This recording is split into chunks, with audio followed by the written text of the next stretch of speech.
मैं हूं भगवान जगन्नाथ। मैं वही हूं जो युगों युगों से पूरी नगरी में रथ पर सवार होकर चलता आ रहा हूं।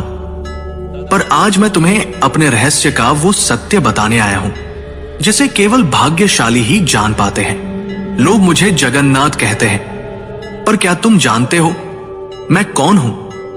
मैं वही हूं जो द्वारका में श्री कृष्ण था, वही जिसने अर्जुन को गीता सुनाई, वही जिसने राधा के प्रेम को साक्षात ईश्वरत्व में बदल दिया, वही जिसने अधर्म के सामने धर्म को विजयी बनाया।